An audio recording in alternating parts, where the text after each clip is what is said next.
dowladda xashiiq waxaanu ka doonaynaa ninkan muxuu mutaystay maxaa lagu dilay kullu nafsi daa'iqatul mawt inna lillahi wa inna ilayhi raaji'uun marxuumka maanta aynu aasarina ilaahay ha u naxariisto ka kale la dilayna waddadii lagu dilay kan aynu aasarina baa lagu dilayoo godobtiisa waa caddahay labadabana waxay saaran tahay madaxweyne xasan sheekh iyo inta la talisa waxaanu eegaynaa ummaddu maxay maanta isugu soo baxday maxay cudurada halkaan isu taagtay geeridu waa xaq weligeed waa la dhiman jiray ragga waa la dili jiray si walba geeri wey ma jirta laakiin waxaa inoogu cusub dad xitaa haddii dee midi lagu dhufto waa sahalay qof nool oo inta wayr bila lagu xajiyo ilaa luquntu kala go'do lagu hayo dadkani taa maanta u joogaan waa taa weergeeri wey dhici jirtay laakiin sababta ay tani saas u dhacdo waa maxay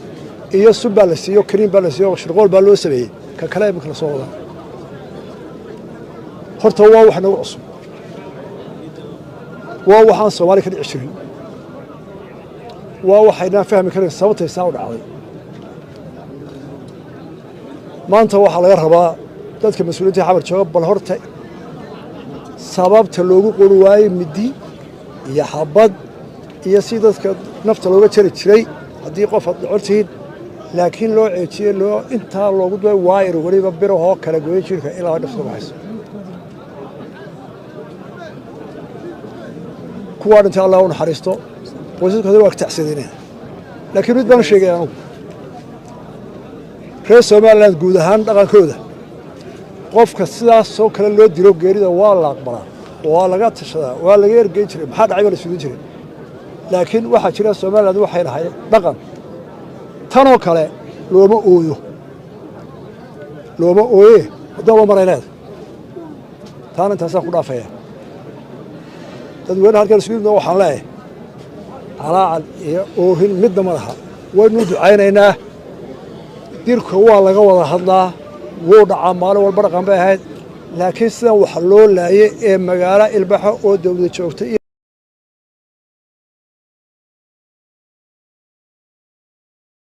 waa la sugaya soomaalida colaaday tan ka qaado tii hore way ka weynaanaysaa waayo waa waxaan hore noo soo maray wiig isku xiga ta kale nimankan la maxay hayeen ina kala cabdiraasir muxuu hayay shaqaale dawlad buu technician buu ahaa shaqadu ka shaqeeya mid qarsoodee ma aha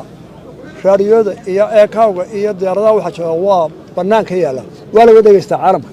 wax qarsoodi kuma jiri karo sir uu ahaye kuma ogin siyaasi muu ahayn